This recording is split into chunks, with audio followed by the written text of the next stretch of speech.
ఇచ్చి ఆయా విధాలుగా వాడుతున్నాను. నేనేం చెప్తున్నానో నాకు తెలియనప్పటికీ కొన్నిసార్లు ఆయా సమయాల్లో కొందరు నాతో మాట్లాడుతున్నప్పుడు మీరు పాత నిబంధన ఎక్కువ మాట్లాడతారండి, అందులో చాలా విషయాలు మాట్లాడతారన్నారు. అది నేను సరిగా నాకు నేను గ్రహించలేదు. నాకు బైబిల్ అంతా ఒకటే అనే ఉద్దేశంతో కొంతకాలం పరమగీతాలు ఎక్కువగా మాట్లాడాను యవ్వన కాలంలో. అలాగే ప్రవక్తల గ్రంథాల్లో నుండి దేవుని వాక్యాన్ని దేవుడి నా నోట వచ్చినప్పుడు ఆత్మలను సరిదిద్దడానికి, శ్వాసలను సరిదిద్దడానికి, సంఘములను సరిదిద్దడానికి దేవుడు నన్ను వాడుకున్నట్టుగా అనేక సాక్ష్యాలు విన్నాను. అది నా గొప్ప కాదు, నేను ఆయన చేతిలో పనిముట్టును. తొడుగు ఉంది, తొడుగుతో ఏం చేస్తాము చెప్పండి? తలుపు చేస్తాం. తొడుగు గొప్ప చుట్టూ వాడినోళ్ళుగా తొడుగు గొప్ప. నేను ఆ తొడుగు లాంటి లేకపోతే చాట్ లాంటి చాట ఉంది. ఆ చాటలో ధాన్యం అందులోకి చేర్చి ఎత్తుతాడు. చాట అలా ఉంటుందంటే దాంట్లో ధాన్యం ఎత్తుతాడు, పేడ ఎత్తుతాడు, పెంట ఎత్తుతాడు. ఎత్తేవాడు దాన్ని ఉపయోగిస్తాడు. నేను తొలికగాను, ఖడ్గంగాను, సుత్తిగాను, పండగాను, నిప్పులాగో, నూనెలాగో, నీళ్ళలాగో ఎలా వాడబడాలో అది ఎవరి చేతిలో ఉందంటే కేవలము దేవుని చేతిలో ఉంది. అందరూ చేతులు ఎత్తి దేవునికి స్తోత్రం తెలుస్తున్నాం. హల్లెలూయా, హల్లెలూయా. మరి వేసవికాలం త్వరగా రండి, త్వరగా ముగించేసుకుందామన్నా మరి ఎందుకు సమయం ఎక్కువ అవుతుందో అని అర్థం కావట్లేదు. నేను ఏమన్నా సొల్లు ఎక్కువ చెప్తున్నానేమో. నేను త్వరగా ముగించేసి మిమ్మల్ని పంపించాలని మరి అక్క చెప్పిన సాక్ష్యాన్ని బట్టి ఇలా చాలా రాలేదనుకుంటా. వచ్చిందా? అయితే మనం రాలేదు. అలా ఆకళ్ళ గురించి నాలే కాదు, మరి వయసు పెద్ద అయిన వాళ్ళకు కూడా ఇబ్బందే. మరి త్వరగా 12 అవ్వకముందు ముగించే తలస్తూ ఉన్నాను. మీరు సహకరించాలి. మరి మన రాష్ట్రానికి కూటానికి ఎవరు లేదు. మాకు మేమే కూటం పాటలు ఎత్తేసుకున్నాం. అందులోకి ఈ గంటది వచ్చింది. మొదలగా అమ్మ పిల్ల అన్నాను. ఇంకొకళ్ళు ఎవరున్నారు ఇప్పుడు దగ్గర? తీసుకెళ్ళి తర్వాత వచ్చింది రా. మేము పాట మొదలెట్టేటప్పుడు ఎవరో ఉన్నారు ఇంకొకళ్ళే. బ్రహ్మగడతో కూడా ఎవరు లేరు. అప్పుడు అమ్మ, బాబు కూతుళ్ళు, నాయనమ్మ ముగ్గురు కలిపి వెనకాల నుంచి వచ్చాడు.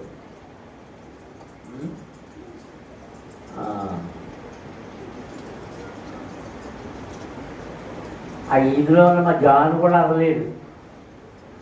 ఏమైపోయాడు, ఎక్కడికి వెళ్ళిపోయాడు నాకు అర్థం కాదా.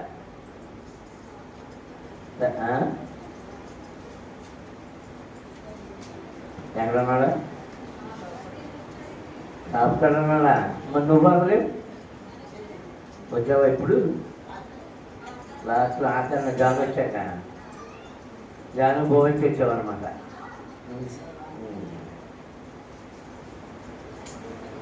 దేవుడిని నిర్లక్ష్యం చేయకండి. ఎవరైనా మన జీవితాలు బాగోవాలనుకుంటే దేవునితో సత్సంబంధం కలిగి ఉండాలి. దేవునికి స్తోత్రం. అందరూ చేతులు ఎత్తి దేవునికి స్తోత్రం చెల్లించాలి. హల్లెలూయా, హల్లెలూయా, హల్లెలూయా. దేవుని వాక్యములో నుండి మనమందరం ఎరిగిన భాగమే. ఏవేవో చెప్పాలి, ఏం చెప్పాలా అనుకుంటా ఉండగా అనుకోకుండా మళ్ళీ ఈ భాగాన్ని దేవుడు ఎందుకో మీ ముందు పెట్టాలని ప్రేరేపణ కలుగజేశాడు. మత్తయి సువార్త 15వ అధ్యాయం 21వ వచనం నుండి 28వ వచనం వరకు చదువుతాం. యేసు అక్కడ నుండి బయలుదేరి తూరు సీదోనుల ప్రాంతములకు వెళ్ళగా ఇదిగో ఆ ప్రాంతముల నుండి కనాను స్త్రీ ఒకటి వచ్చి, ప్రభువా, దావీదు కుమారుడా, నన్ను కరుణింపుము, నా కుమార్తె దయ్యము పట్టి బహు బాధపడుతున్నదని కేకలు వేశాను. అందుకైన ఆమెతో ఒక్క మాట అయినను చెప్పలేదు. అప్పుడు ఆయన శిష్యులు వచ్చి, ఈమె మన వెంబడి వచ్చి కేకలు వేయుచున్నది కనుక ఈమెను పంపివేయమని ఆయనను వేడుకొనగా, ఆయన ఇశ్రాయేలు ఇంటి వారై నశించిన గొర్రెల యొద్దకే గాని మరి ఎవరి యొద్దకును నేను పంపబడలేదనెను. అయినను ఆమె వచ్చి ఆయనకు మ్రొక్కి, ప్రభువా, నాకు సహాయము చేయమని అడిగాను. అందుకు ఆయన పిల్లల రొట్టె తీసుకొని కుక్క పిల్లలకు వేడుకు యుక్తము కాదని చెప్పగా, ఆమె నిజమే ప్రభువా, కుక్క పిల్లలు కూడా తమ యజమానుల బల్ల మీద నుండి పడు మొక్కలు తినును కదా అని చెప్పాను. అందుకు యేసు, అమ్మా, నీ విశ్వాసము గొప్పది, నీవు కోరినట్టే నీకు అవునుగాక అని ఆమెతో చెప్పాను.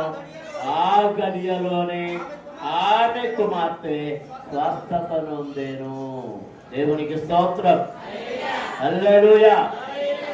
పరమ తండ్రి, పరిశుద్ధ ప్రభువా, జీవాధిపతి మీకు స్తోత్రములయ్యా. ఎంతవరకు పాడాము, స్తుతించాము, మహిమపరిచాము, ఘనపరిచాము.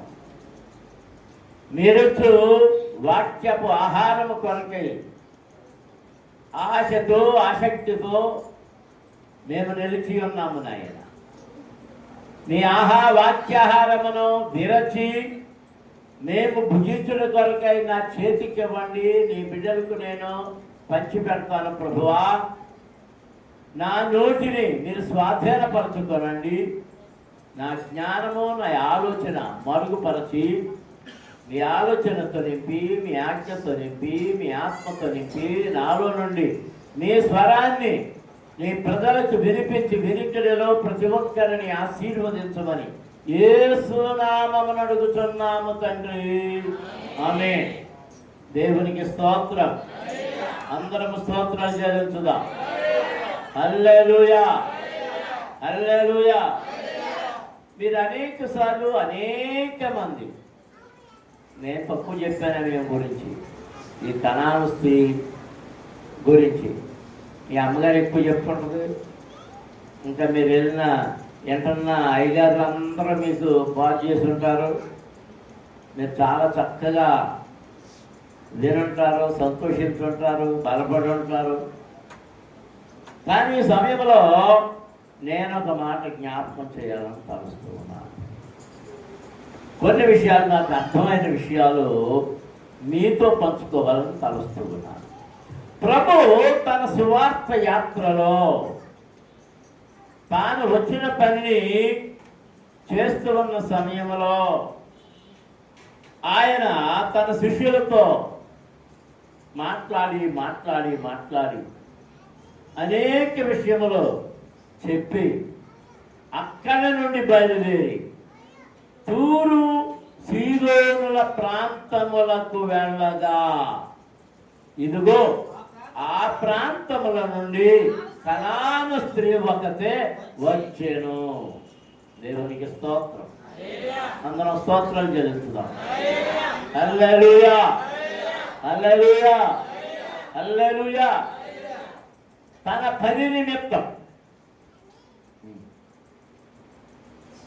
తన పని నిమిత్తం. ఎవరి పని నిమిత్తము? ఎవరి పని నిమిత్తము? ఎవరి పని నిమిత్తము? ఏంటి? కుర్చీయా? ఎవరు?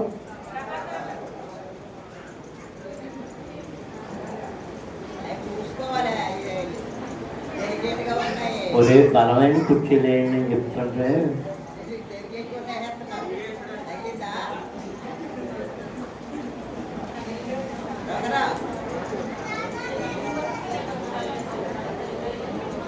జనాన్ని తీసుకెళ్ళవలసింది ఆడే.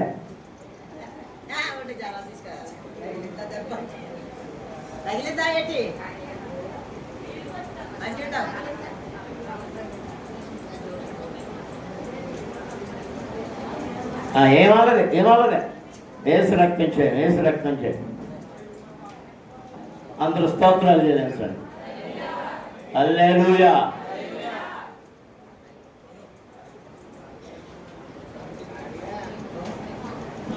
నాకు అందరూ ఇటు జరగండి. కాస్త గట్టికొచ్చేదేండి ఆయన. పొంగిపోయే కుర్చీలు, ఇరిగిపోయే కుర్చీలు ఎందుకు చేస్తున్నారా? నేను చెప్తున్నాను కూడా, అవన్నీ మోహం పెట్టుకుంటున్నారు. అది కూడా కట్టుకోవాలా కుర్చీ? అన్నీ తాటగా పలచగా బలం లేని కుర్చీలు. ఆ తెల్ల కుర్చీలు ఏమైనాయి? మన ఎవరు సతీష్ కొన్న కుర్చీలు అవి బలంగా ఉంటాయి. అవి ఏం చేశారు అర్థం కాదు నాకు. అవి కనపడతారు.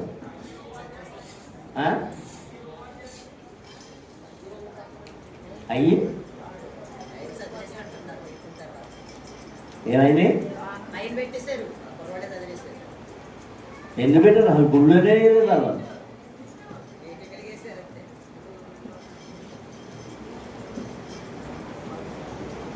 దేవునికి స్తోత్రం. అందరూ స్తోత్రాలు చేయాలి. యేసయ్య పని ఏమిటి? నా ప్రశ్న. యేసుక్రీస్తు లోకానికి ఎందుకు పంపబడ్డాడు? చెప్పండి. నశించిన దానిని వెదకి రక్షించిన కొరకు క్రీస్తు యేసు ఈ లోకానికి వచ్చాడు. అందరూ స్తోత్రాలు చెల్లించండి. హల్లెలూయా, హల్లెలూయా. ఆయన తన తల్లి పలకరించినప్పుడు కూడా ఏమంటున్నాడంటే, అమ్మా మీరు నన్ను ఎందుకు వెతుకుతున్నారు? నేను ఎవరి పని మీద ఉన్నానో తెలుసా? ఎవరి పని మీద ఉన్నాను? నా తండ్రి పని మీద ఉన్నా. ఎవరి పని మీద? ఆయన ఈ లోకానికి తండ్రి పని మీద వచ్చాడు. పరలోకమందున్న తండ్రి యోహాను సువార్తలో ఏమన్నాడు? దేవుడి లోకమును ఎంతో ప్రేమించెను, కాగా తన అద్వితీయమైన కుమారుడైన ఆయన యందు ఎవరైతే విశ్వాసం ఉంచుతారో వారికి ఏం దొరుకుతుంది? నిత్య జీవము. నిత్య జీవం. దేవునికి స్తోత్రం. ఆ నిత్య జీవం ఇవ్వడానికి దానిని కోరుకునే వారి కొరకు ఆయన తిరుగుతున్నాడు. ఆయన బోధించడం ప్రారంభించినప్పుడు ఆయన చేస్తున్న ప్రసంగం ఏంటంటే, పరలోక రాజ్యము సమీపించి ఉన్నది, మారు మనసు పొందుడి. అందరూ దేవునికి స్తోత్రం చేయాలి. హల్లెలూయా. ఈ ప్రసంగం ముందు ఎవరు చేశారు? యోహాను భక్తుడు చేశాడు. అదే ప్రసంగాన్ని యోహాను భక్తుల తరువాత మరలా అదే మాట ఎవరు చెప్తున్నారు? ప్రభువైన యేసుక్రీస్తు చెప్తున్నాడు. ఏమి సమీపించిందట? ఏమి సమీపించింది? పరలోక రాజ్యం. ఏమి సమీపించింది? పరలోక రాజ్యం. దేవునికి స్తోత్రం. అంతన స్తోత్రం చెల్లించుదాం గట్టిగా. హల్లెలూయా.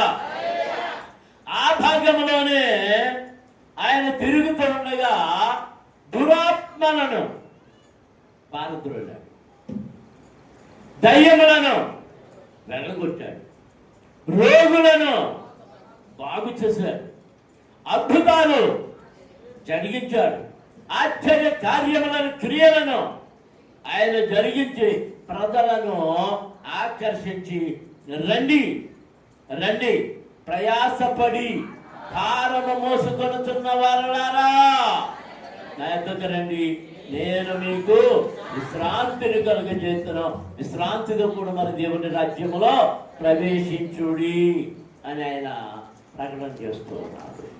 దేవునికి స్తోత్రం. అందరూ స్తోత్రం చేయవచ్చు.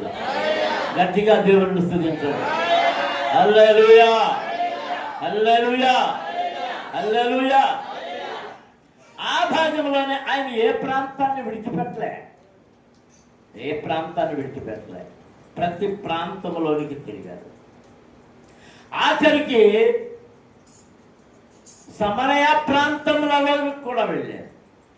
సమరయ ప్రాంతం అంటే ఇశ్రాయేలు ప్రజలు అన్య ప్రజలను వివాహం చేసుకున్న వారికి పుట్టిన బిడ్డల యొక్క ప్రాంతం అని. అది నిషేధించబడిన ప్రాంతం. ఆ ప్రాంతానికి ఇశ్రాయేలులు ఎవరు వెళ్ళరు. కానీ పస్కా పండుగ దినములలో ఆ దారి గుండా వెళ్ళడం కొరకు ప్రయాణం చేస్తున్నప్పుడు ప్రభు ఆ పస్కా పండుగకు వెళుతూ ఎవరితో మాట్లాడాడు? బావి దగ్గర సమరయ స్త్రీతో. ఆ స్త్రీతో మాట్లాడినప్పుడు ఎప్పుడైతే ఆమె ఆయనతో మాట్లాడిందో, ఆయన ఆమెతో మాట్లాడిందో, ఆమెలో ఏం కలిగింది? మార్పు. ఆమె తన పాపములను విడిచిపెట్టింది. తన గత జీవితం అంతా విడిచిపెట్టేసి ఏం మొదలు పెట్టిందంటే, నా పాపములను, నా అంతరంగమును నాకు తెలియ చెప్పిన వారిని మీకు చూపిస్తాను, రండి. దేవునికి స్తోత్రం. అందరము స్తోత్రం చేయాలి. గట్టిగా దేవుని స్తుతించాలి. హల్లెలూయా, హల్లెలూయా. ఇప్పుడైనా గలిలయ ప్రాంతం తిరుగుతున్నాడు, కపెర్నహూములో ఉండి ఆ చుట్టుప్రక్కల తిరుగుతున్నాడు, యెరూషలేములో తిరుగుతున్నాడు, బెత్లెహేములో తిరుగుతున్నాడు, అన్ని చోట్ల తిరుగుతా ఇప్పుడు ఎక్కడికి వచ్చాడట? తూరు సీదోను ప్రాంతములు. ఏ ప్రాంతాలు? తూరు సీదోను ప్రాంతములకు వచ్చాడు. ఆయన అక్కడికి వచ్చి బాగు మొదలు పెట్టేటప్పటికి ఇదిగో ఆ ప్రాంతముల నుండి కనాను స్త్రీ ఒకటి వచ్చి, ప్రభువా, దావీదు కుమారుడా, నన్ను కరుణింపుము, నా కుమార్తె దయ్యము పట్టి బహు బాధపడుతున్నదని కేకలు వేసెను. అందుకు ఆయన ఆమెతో ఒక్క మాట అయినను చెప్పలేదు. దేవునికి స్తోత్రం. ఆమె కేకలేస్తుందట. ఏమని కేకలేస్తుంది? దావీదు కుమారుడా, నన్ను కరుణించు, నన్ను కరుణించు, నన్ను కరుణించు. ఎందుకొరకు? నా కుమార్తె దయ్యం పట్టుకుంది. ఆత్మ ఉంది. మరి ఏ దయ్యం పట్టుకుందో? కుమార్తెలకు దయ్యాలు పట్టుకుంటాయి. ఇప్పుడు అందరు కుమారులకు పట్టుకున్న దయ్యం ఏంటి చెప్పండి? అది మా ఆవిడ బైబిల్ కూడా అందులో చదువుతున్నాడు. ఇప్పుడు అంత దెయ్యం పెట్టేసింది.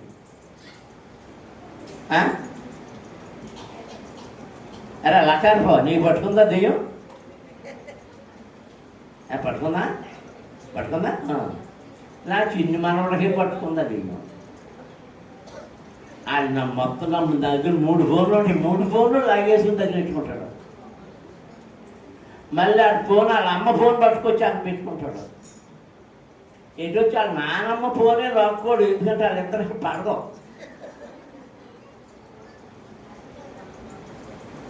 దెయ్యం బలహీనపరచు దెయ్యం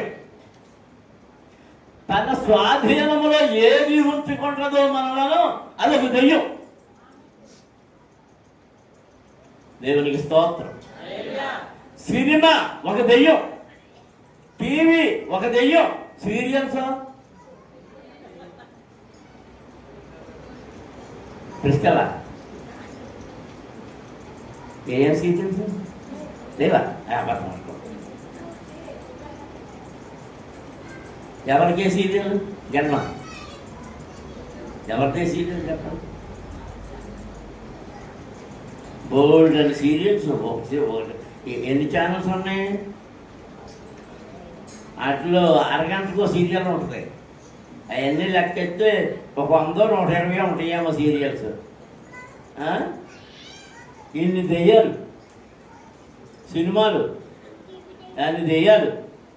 శాన ఈ టీవీలో ఏముంది? శాన. ఆ శాన వదులుతాలేదు. ఈ కనాను స్త్రీ తన బిడ్డను తీసుకుని వచ్చి అడుగుతుంది, అయ్యా నన్ను కరుణించు, నా కుమార్తె దయ్యము పట్టి బహు బాధపడుతున్నది. ఏం చేస్తుందంట? దయ్యం పట్టి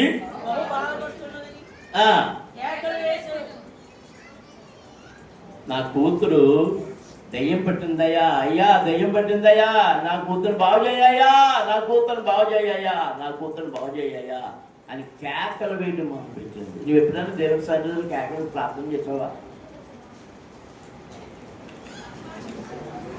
మూతి తిప్పుతా ఉంటే ఏం చేస్తున్నావు? ప్రార్థన చేస్తాం అనుకోండి అంటారు. ఏం చేస్తున్నారు? ఏం కాదు అసలు అర్థం కాదు. చూస్తుంటారు కొంతమందిని, ఏరియా అన్నాన్ని చూసినట్టు చూస్తుంటాం. ఏం చేస్తున్నా అర్థం కాదు. నార్మల్ ఏం చేస్తాం మరి మనవడికి వారి పాట పాడుతుందో ఏం చేస్తుందో అర్థం కాదు. మా గౌతమి అయితే నోరే చెప్పడం ఏం చేద్దాం. ఎలా ఉన్నామని ఏమంటారు? ఎలా ఉన్నామని కూడా ఏమంటారు? ఏది దెయ్యం పట్టుకున్నట్టు అలా కూర్చుంటే అంటారు. అంటే దెయ్యం పట్టుకున్న వాళ్ళు కూర్చుంటే మౌనంగా అన్న కూర్చుంటారు, లేకపోతే అలరాలన్నా చేస్తుంటారు, అన్ని పీకేస్తుంటారు, అన్ని గంతులు వేస్తుంటారు. ఆ దయ్యం పట్టినాడు అక్కడ ఏం చేస్తున్నాడు? సమాధుల్లో ఆడికి ఏ వేసేసారంట? సంఖ్యలు వేసినా కానీ ఆడేం చేస్తున్నాడు? తుత్తునియలు చేసేస్తున్నాడు, తుత్తునియలు. ఇప్పుడు ఈ కనాను స్త్రీ అంటుంది, అయ్యా దావీదు కుమారుడా నన్ను కరుణించు, నా కుమార్తెకు దయ్యం పట్టింది, బాగు చేయి, బాగు చేయి, బాగు చేయి అని ఆయన వెనక పరిగెత్తుకుంటే ఆయన ఏం చేయలేక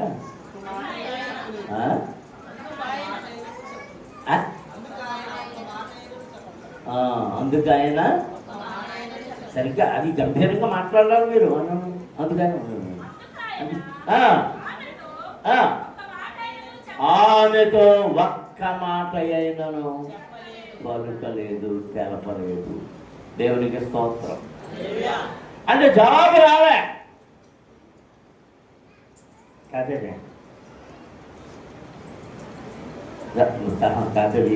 కొల్లు ఏం రాలేదు, జవాబు రాలే, జవాబు రాలే.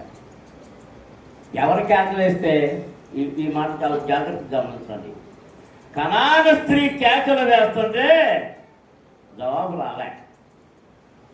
అప్పుడు ఎవరొచ్చి కేకలేదు మొదలెట్టారు? మళ్ళీ కేకలేలే, అది మెల్లగా చెప్తున్నారు.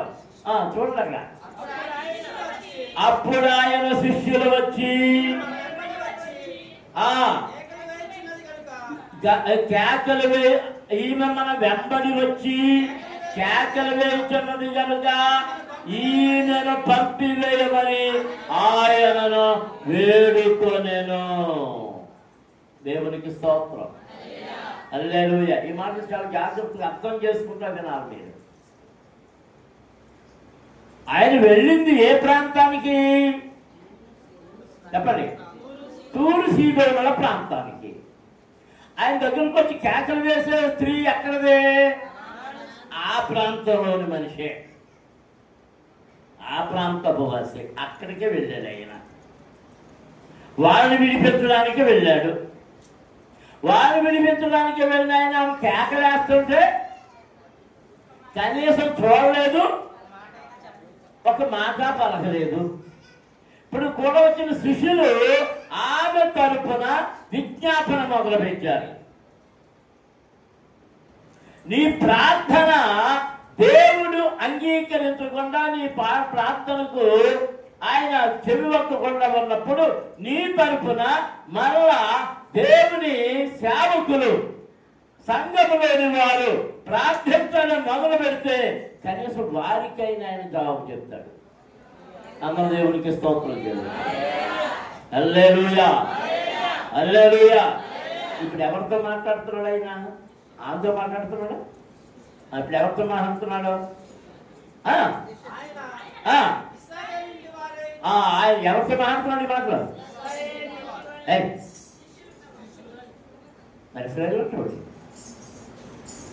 ఎవరు అడిగారో వాళ్ళతో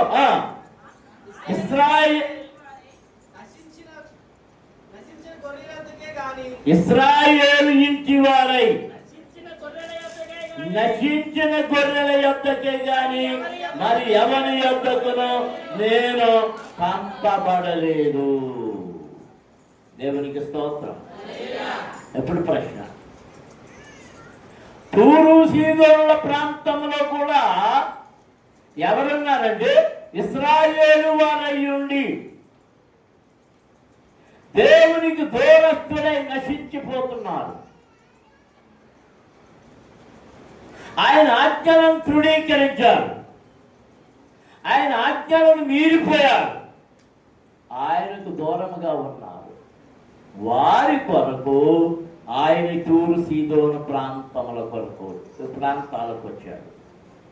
దాని చేత ఆయన ఏమంటున్నాడంటే ఇశ్రాయేలు ఇంటి వారై నశించిన గొర్రెల యొద్దకే గాని మరి ఎవరి యొద్దకు నేను పంపబడలేదు.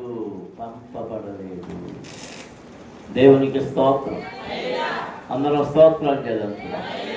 గట్టిగా దేవుని స్తుతించాలి, మరింత గట్టిగా దేవుని స్తుతించాలి. హల్లెలూయా, హల్లెలూయా. ఈ మధ్యాహ్నం మనం ప్రశ్నిస్తోవాలి, మన దగ్గరకు ఆయన పంపబడ్డాడా లేదా? నా కొరకు పంపబడ్డాడా లేదా? నా కొరకు ఆయన వచ్చాడా లేదా? నేనున్న స్థలానికి ఆయన వచ్చాడా లేదా? నేనున్న స్థలానికి వచ్చినా కానీ నేను ఇశ్రాయేలు ఇంటి వాడనా లేక కనాను వాడనా? కనాను వాడంటే స్థానికుడు, ఆ ప్రాంతాన్ని వాడు. మేము ఈ ఊరు వచ్చి 70 ఏళ్ళు అవుతుంది. అయినా కానీ మనం ఏమంటున్నాం తెలుసా? కోరుకోడు అంటున్నారు.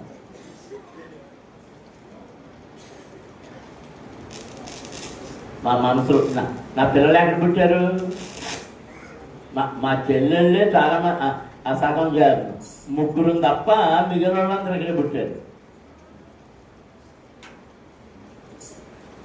మా పిల్లలు ఎక్కడ పుట్టారు? మా చెల్లెళ్ళ పిల్లలు కూడా ఇక్కడే పుట్టారు. ఎందుకంటే మరి అమ్మగారింటికి వచ్చి పురులు కదా. నా పిల్లలు ఇక్కడే పుట్టారు, నా మనవలు ఇక్కడే పుట్టారు. అంటే అప్పుడు ఎన్ని తరాలు అయిపోయినాయి? 4 తరాలు అయిపోయాయి. కానీ ఇంకా పొరుగుడు పొరుగుడు ఆ పొరుగుడు మాట మనం వినాలా? మా సంజయ్ ఉందంటారా? ఈ పొరుగుడు అబద్ధం అంటారు. ఈవిడేదో ఈ ఊరు అయినట్టు ఆవిడ ఎవరు? గోపాలపురం. ఇక ఆ నానొత్తమాని హెడ్ మధ్య మధ్య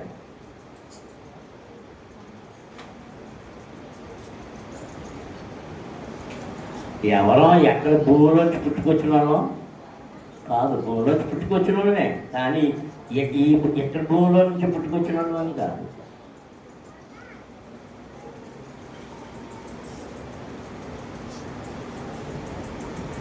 ప్రభు ఎందుకు ఆమెను విసర్జించాడు అక్కడ చెప్తున్నాడు.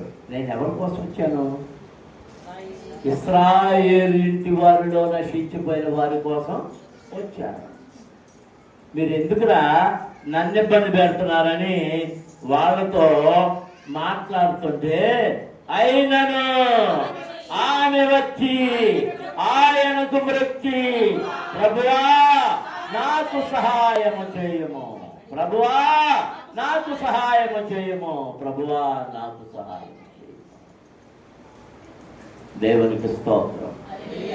అందరూ స్తోత్రాలు చేయవచ్చు. గట్టిగా దేవుని స్తుతించాలి. హల్లెలూయా, హల్లెలూయా. మళ్ళీ ఈయనతో అంటున్నాడు, ఏమంటున్నాడు?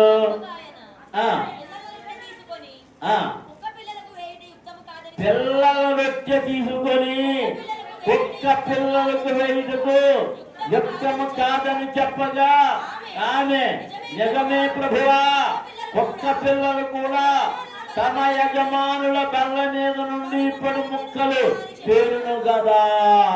దేవునికి స్తోత్రం. చేతులెత్తి దేవునికి స్తోత్రం చెల్లించు. హల్లెలూయా, హల్లెలూయా, హల్లెలూయా.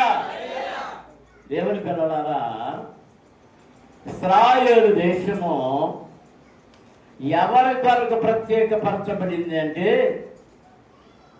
ఇశ్రాయేలు నా జ్యేష్ఠపుత్రుడు అని దేవుడు ప్రకటన చేశాడు. ఆ జ్యేష్ఠపుత్రుడి కొరకు ఈ ప్రాంతమును వారికి నిర్ణయించినట్టుగా అబ్రహాము కాలములోనే అబ్రహాముకు ఆయన వాగ్దానం చేశాడు. ఇదిగో అబ్రహామా, ఇదిగో నీ సంతతి ఇక్కడ, నీ సంతతి కొరకు నేను దీనిని నిర్ణయించానని. కానీ జరుగుతున్న పరిస్థితులను బట్టి అబ్రహాము యొక్క కొన్ని అవగాహన లోపం వల్ల ఆ ప్రాంతమును విడిచిపెట్టి మరొక చోటుకు వెళ్ళడం వల్ల మరలా తిరిగి వచ్చిన తర్వాత దేవుడు అంటున్నాడు, నీ స్వాస్థ్యము, నీ ప్రజలు, నీ సంతానము ఎక్కడి నుండి వెళ్ళి 400 సంవత్సరాలు ఐగుప్తులో దాసత్వంలో ఉండిపోతారు. ముందే దేవుడు చెప్పాడు.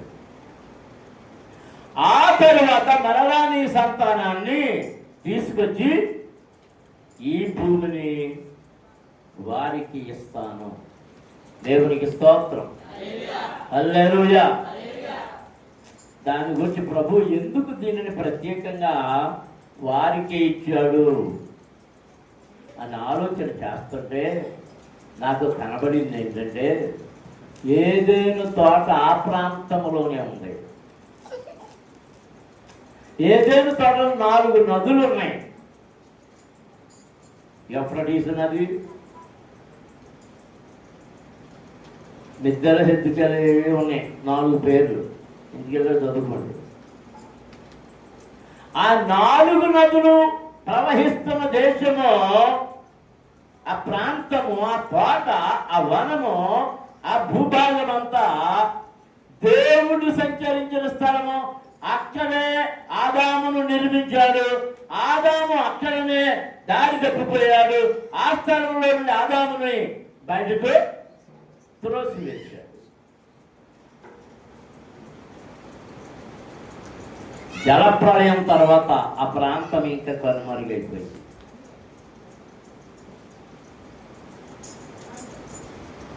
యూఫ్రటీస్ నది ఇప్పుడు ఉంది. ఆ నదులన్నీ ఇప్పటికీ ఉన్నాయి. ఎంత జలప్రళయం వచ్చినా కానీ మళ్ళీ జలప్రళయం తగ్గిపోయిన తర్వాత కూడా వాటిని దేవుడు ఉంచాడు. కొన్ని అయితే కనపడడం లేదు. మరి ఎందుకు ఇశ్రాయేలుకి ఇచ్చాడు అంటే, ఇశ్రాయేలు నా జ్యేష్ఠపుత్రుడు అని అన్న దేవుడు ఇశ్రాయేలు ప్రజలకు ఆ భూమిని స్వాస్థ్యముగా ఇచ్చాడు. దేవునికి స్తోత్రం. హల్లెలూయా. అలాంటి ప్రదేశంలో అబ్రహాము యొక్క మనుమడైన యాకోబు వారి సంతానము ఐగుప్తు దేశానికి దాసత్వానికి వెళ్ళిపోయినప్పుడు కరువు నిమిత్తం, కరువు వచ్చిందని ఆహారం కొరకు వెళ్ళిపోయి అక్కడ ఉండిపోయారు.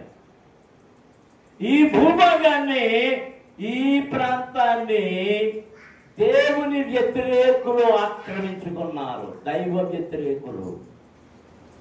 ఆదికాండం 10వ అధ్యాయం. ఆదికాండం 10వ అధ్యాయంలోనికి వెళ్దాం మనం.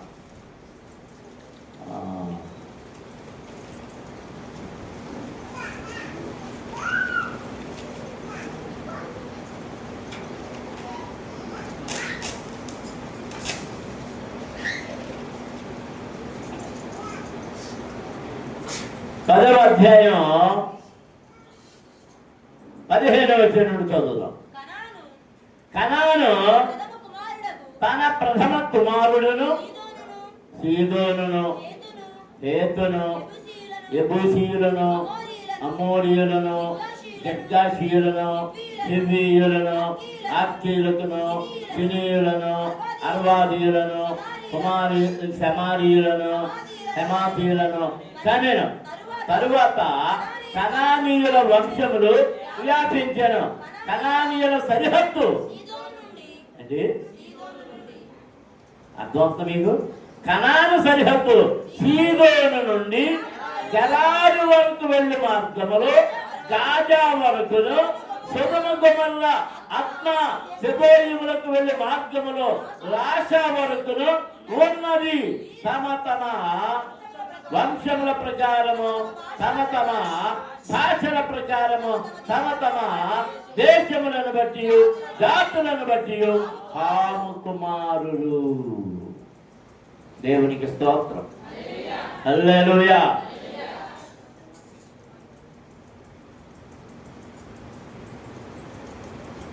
నిమ్రోద్ అనేవాడు ఈ హాము మనవడు. మనం 6వ వచనం నుండి చదువుతుంటే, హాము కుమారుడు కూషు, మిస్రాయిము, పూతు, కనాను అనువారు. కూషు కుమారుడు షబా, హబీలా, సప్త, రాయమ, సప్తక అనువారు. రాయమ కుమారుడు షాబా, దదాను అనువారు. కూషు నిమ్రోదును కనెను.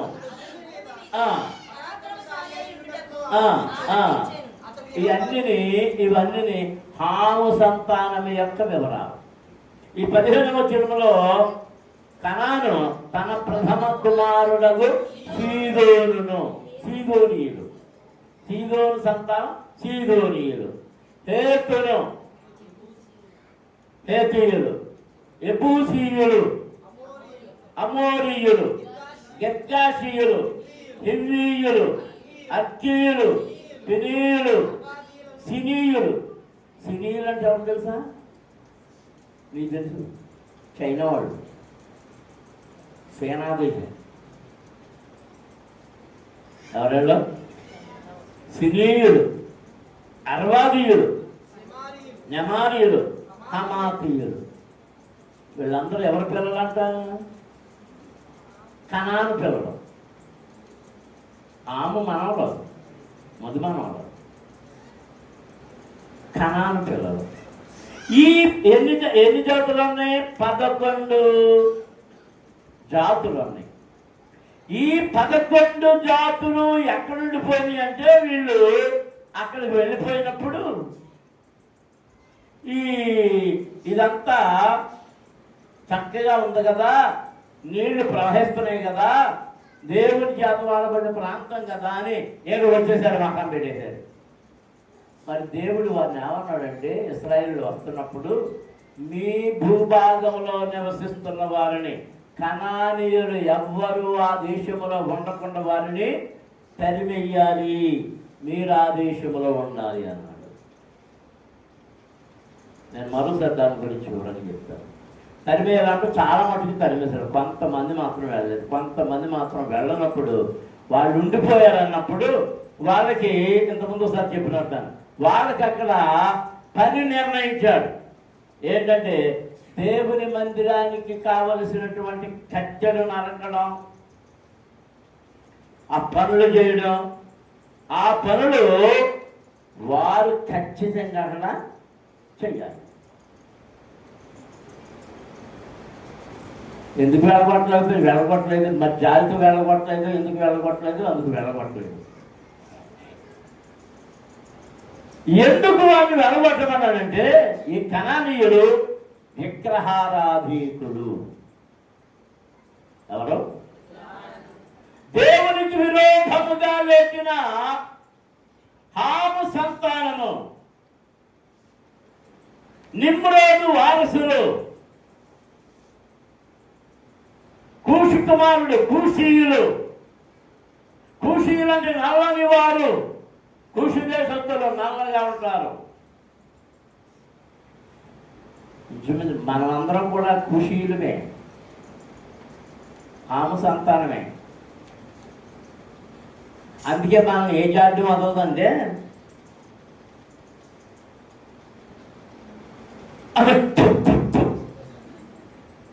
ఇది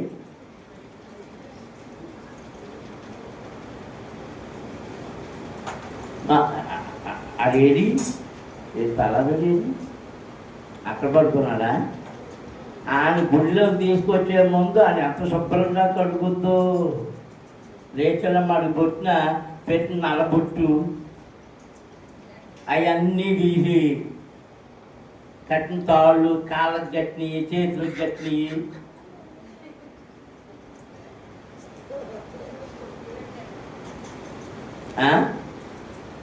అది కాదు, ఆడంటే ఎర్రగొన్నాడు, నల్లబొట్టు కనపడుతారు. నల్లటోడు కూడా నల్ల బొట్టు తెచ్చుకుంటాడు. ఎందుకు అనుకుంటున్నారు? ఏం కనపడుతుందంటే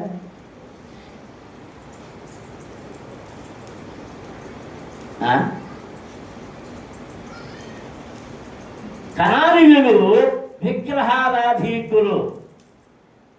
దేవునికి ఎవరంటే ఇష్టం ఉండదు. ఎందుచేత తనకు చెందవలసిన మహిమను వారి చేతులతో చేసిన బొమ్మలకు వారు ఆ మహిమను చెల్లిస్తున్నారు కనుక వారంటే ఆయనకి ఇష్టం లేదు. కనాను స్త్రీకి ఆయన సమాధానం చెప్పకపోవడానికి కారణం ఆయన ఎవరు? విగ్రహారాధీకురాలు. ఎవరు? విగ్రహారాధీకురాలు. అందుకే ఆమెకి ఏ మాట చెప్పలేదు. ఇప్పుడు రెండో విజ్ఞాపన ఎక్కడి నుంచి వచ్చింది? ఆమె మొర్ర పెట్టింది, ఏడ్చింది, కన్నీళ్ళు పెట్టింది. ఇప్పుడు రెండవ మొర్ర ఎక్కడి నుంచి వచ్చింది? శిష్యుల దగ్గర నుంచి వచ్చింది. వాళ్ళకి చెప్పిన మాట కూడా ఏంది? ఈమె పరితాపం పట్టలేక ఏం చేసిందంట? ఏం చేసింది? అక్కడ ఏం చేస్తారు అమ్మా?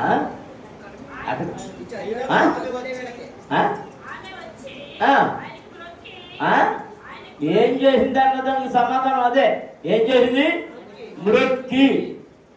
మ్రొక్కడం అంటే కాళ్ళ మీద పడిపోయింది.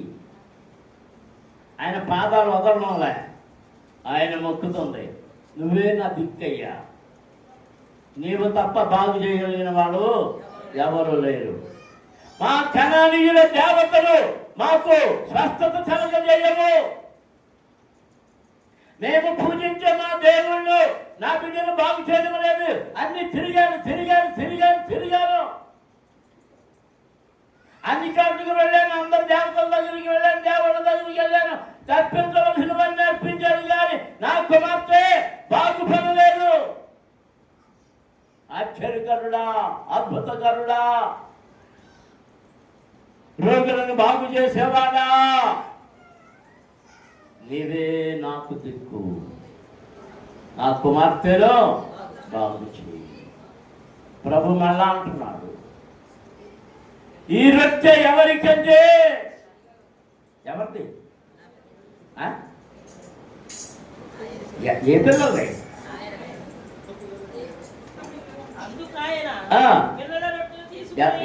ఎవరి రొట్టెది?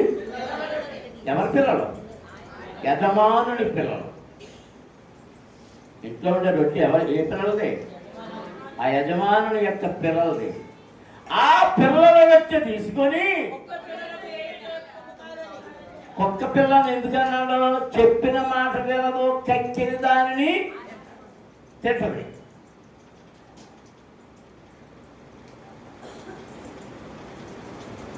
విగ్రహాల వైపుకి తిరుగుతారు కనుక,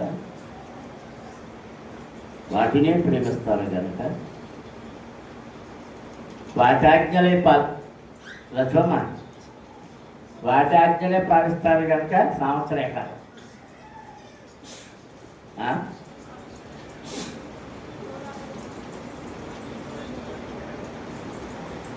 మా ప్రశాంతి చెప్తుందా? పెట్టేసినట్టు ఉందా? నేను చెప్పేసావా? నిజంగా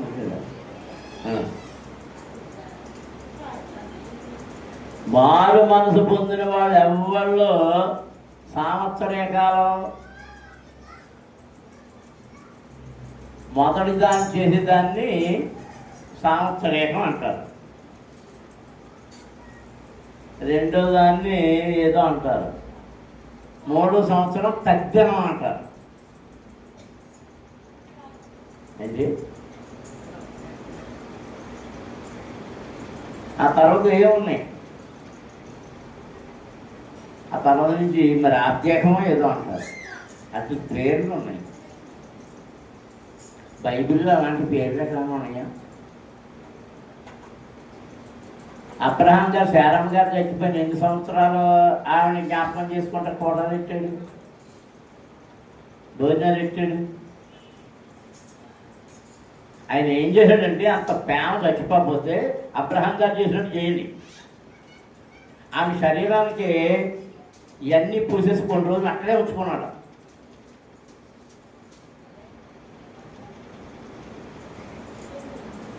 మోషే గారు చచ్చిపోయినప్పుడు కూడా అలాగే 40 రోజులు 30 రోజులు అలా ఒక్కొక్కరిని బట్టి ఒక్కొక్కరు అలా ఏడుస్తూ కూర్చున్నారు. ఇక ఆ తర్వాత మళ్ళీ ఆ జోలికి వెళ్ళాలే. జాగ్రత్త విశ్వాసులారా, ఇవన్నీ చేస్తున్నారంటే మీరు ఇంకా కనానీయులే. ఇవి చేసేవారు అందరూ ఎవరు? కనాను ప్రాంతంలో ఉన్నవారే. కనానులోనికి వచ్చిన తర్వాత దేవుడు ఇశ్రాయేలు ప్రజలతో చెప్పింది ఏంటంటే, ఐగుప్తు నుండి తెచ్చినవి కానీ ఇక్కడున్న కనాను వాసులు ఎన్ని జాతుల వాళ్ళు ఉన్నారు. కనాను పుట్టిన కొడుకులు అందరూ 11 సంతానం అయా జాతులు అయిపోయారు. వాడి ఆచారాలు కానీ, ఇంకా వేరే ఆచారాలు కానీ, ఆ పక్కోళ్ళ ఆచారాలు కానీ, ఈ పక్కోళ్ళ ఆచారాలు కానీ ఏవి మీరు పాటించడానికి వీలు లేదు. అందుకే యెహోషువ అంటున్నాడు, ఇదిగో మీ ఇష్టం, మీ ఇష్టం. ఈ దేశంలోనికి వాగ్దానపు భూమిలోనికి వచ్చాం, మీరు ఏం చేస్తారో నాకు తెలియదు, కానీ నేనును నా ఇంటి వారు మాత్రము ఎవరు సేవిస్తాం? యెహోవాను మాత్రమే సేవించదు, మరి ఇంకెవరిని సేవించాం? యెహోవాను మాత్రమే. దేవునికి స్తోత్రం. హల్లెలూయా, హల్లెలూయా, హల్లెలూయా.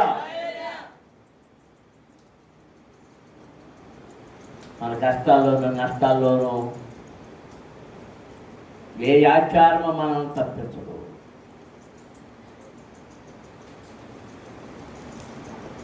అదేదో శాంతి చేస్తే ఇది జరుగుతుంది అంటారు. ఆ శాంతి చేస్తే ఆ దేవత తృప్తి పడితే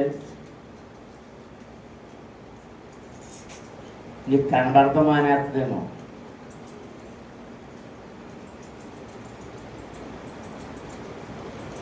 అంటే దేవతల్ని, ఆ దెయ్యాలని ఏం చేస్తున్నావు అంటే శాంతపరుస్తున్నావు. అది భోజనం పెడుతున్నావు, ఎంత వండుకెళ్ళి పెడుతున్నావు.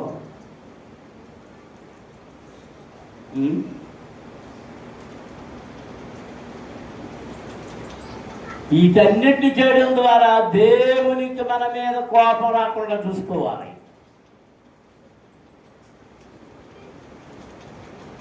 మనల్ని కాపాడేది, మనల్ని ఆదరించేది, మనల్ని బాగుపరిచేది ఎవరు? దేవుడు మాత్రమే. ఇది మాట్లాడుతుంది, అయ్యా వాళ్ళందరూ చుట్టూ తిరిగాను, అన్నీ అయిపోయినాయి, మా జాతుల్లో ఉన్న దేవతలందరూ అయిపోయింది, నీ గురించి నేను విన్నాను, అందుకని నువ్వు ఇక్కడికి రాగానే నీ గురించి నేను విన్న మాటలను బట్టి నా కుమార్తెను గురించి నిన్ను అడుగుతున్నానయ్యా, నిన్ను బతిమాలుకుంటున్నానయ్యా. ఇదిగో ఆ కుక్క పిల్లలు కూడా ఆ యజమానుడి యొక్క పిల్లల దగ్గర నుండి వాడు తింటున్నప్పుడు జారి పడిన తొలకలు తినడానికి ఆ పండు ఆ మొక్క ఎట్లుంటుందయ్యా, ఆ మొక్క అలా ఓ మొక్క ఇసిరే చాలు, ఒక్క మొక్క. ఇది ఒక్క మొక్క, ఆ స్వస్థత అనే మొక్క నా బిడ్డకి స్వస్థత, నా బిడ్డకి స్వస్థత. దేవునికి స్తోత్రం. అందరూ స్తోత్రాలు చెల్లించుదాం. హల్లెలూయా. నిజమే ప్రభువా, ఒక్క పిల్లలు కూడా తమ యజమానుల బల్ల మీద నుండి పడి మొక్కలు తినను కదా, నీవు నా యజమానుడివి. తండ్రి, యజమానుడా, నీ పిల్లలకు వేసే మొక్కల్లో నుంచి జారిపడే మొక్కలు తినడానికే కుక్కనైనా నేను అక్కడ కాచుకుని ఉన్నానయ్యా. అవి నువ్వు తినవు కదా, ఆ మొక్కనైనా తింది, ఆ మొక్కనైనా తింది. ప్రభు అంటున్నారు, కుమారి అది అక్కడ చదువు, అమ్మా నీ విశ్వాసము గొప్పది, నీవు కోరినది నీకు అగునుగాక. ఆ క్షణములోనే, ఆ సమయంలోనే ఆమె కుమార్తె బాగుపడిపోయింది. దేవునికి స్తోత్రం. దేవుని పిల్లలారా, మనము దేవుని పిల్లలమని చెప్పుకుంటూ దేవుని ప్రక్కకు పెట్టి నానా విధాలుగా నానా పాటలు పడుతున్నాం.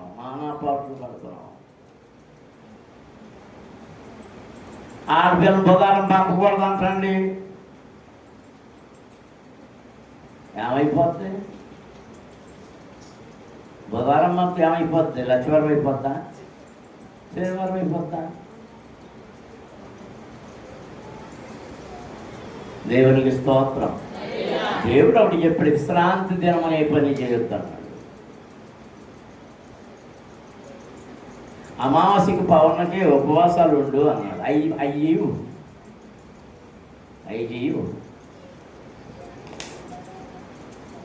విశ్రాంతి దినం ఆదివారం నాడు ఏ పండుగ వస్తుందా, ఎవరు పెళ్లి పిలుస్తాడా, ఎవరు సంస్థ పిలుస్తాడా, ఎవరు దానికి పిలుస్తాడా, ఎవరు దీనికి పిలుస్తాడా, వెళ్ళి అక్కడ మొక్క ముడుసులు లాగేసి పిగేసి వచ్చేద్దామని ఆ మొక్క ముడుసుల గురించి ఉంటుండ జబ్బులు. ఎందుకంటే ఆ తినే ఆటలకు కూడా ఆ జబ్బులే. ఆటలకి రకరకాల మందులు ఎక్కిచ్చేసి ఇచ్చేస్తున్నారు, ఆటలుగా పెరగడం లే. దేవుని మర్చిపోతున్నా, నీ కొత్త దేవుడిని తృప్తిపరుస్తున్నా. నీ కొత్త దేవుడు ఎవడో? నీ కడుపే నీ దేవుడు. ఆయన తృప్తిపడి సరిపోయింది ఇంకా లేదు, సరిపోయిందా ఇంకా లేదు, సరిపోయిందా లేదు, ఇంకొంచెం కాదు, ఇంకా ఖాళీ ఉందా, ఐస్ క్రీమ్లో 4 గంటల ఈ కాడిని కూడా పూర్తి చేస్తాను. పెళ్ళిళ్ళు గడికి వెళ్ళినా కదా ఈ తంతులు భలే ఉంటాయి. జాగ్రత్త. కనాను స్త్రీ తన తప్పిదాన్ని ఒప్పుకుంటుంది, అయ్యా నేను అయోగ్యురాలు, నా కుటుంబం అయోగ్యమైంది, అయోగ్యమైన మేము యోగ్యమైన దేశంలో ఉన్నాం, ఈ యోగ్యమైన దేశంలో యోగ్యులము, మమ్మల్ని విమోచించే వాళ్ళము, నీవు మా మధ్యకు వచ్చావు, ఈ విమోచన మాకు కూడా ఇవ్వు, మాకు కూడా ఇవ్వు. మోకరించని ప్రార్థన చేస్తుంది. విమోచన ఆయనది, స్వస్థత ఆయనది, కృప ఆయనది, రక్షణ ఆయనది. స్తోత్రం. హల్లెలూయా, హల్లెలూయా, హల్లెలూయా, హల్లెలూయా, హల్లెలూయా, హల్లెలూయా, హల్లెలూయా. స్తోత్రములయా, స్తోత్రములయా, స్తోత్రములయా, స్తోత్రములయా. అందరూ స్తుతించాలి, అందరూ స్తుతించాలి. ఎవరు మౌనంగా ఉండొద్దు, ఎవరు మౌనంగా ఉండొద్దు.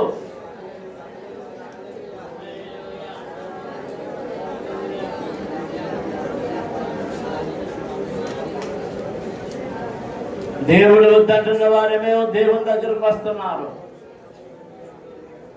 నేను నీ కోసమే వచ్చాను, నువ్వు నాతో ఉండు, నువ్వు నాతో నిలిచి ఉండు అని ఆయన చెప్తుంటే నువ్వు నిర్లక్ష్యం వహిస్తూ ఉన్నావు. అందుకే నీ దీవెనలన్నీ సంచుల నుంచి జారిపోతున్నాయి. అందుకే వేదనలు నిన్ను వెంటాడుతున్నాయి, భయాలు నిన్ను వెంటాడుతున్నాయి, రాగాలు వెంటాడుతున్నాయి, అశాంతి వెంటాడుతుంది, రుణాలు వెంటాడుతున్నాయి,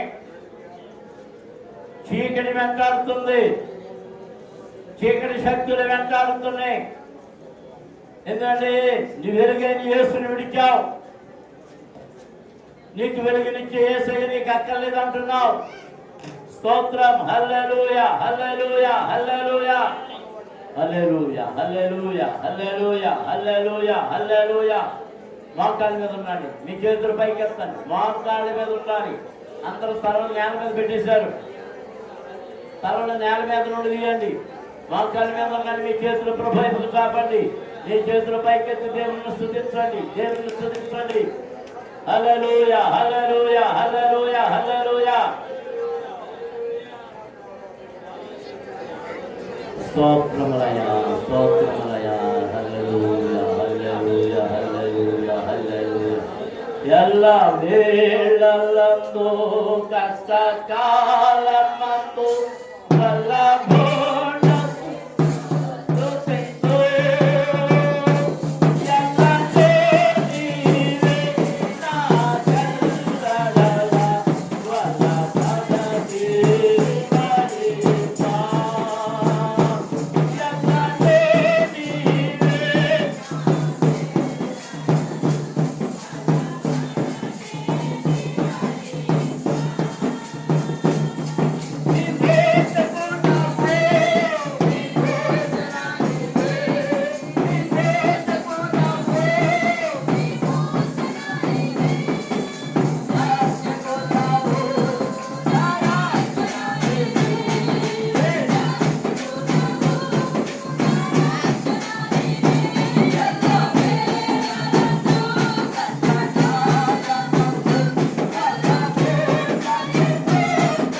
పరలోకానికి చేరాలి.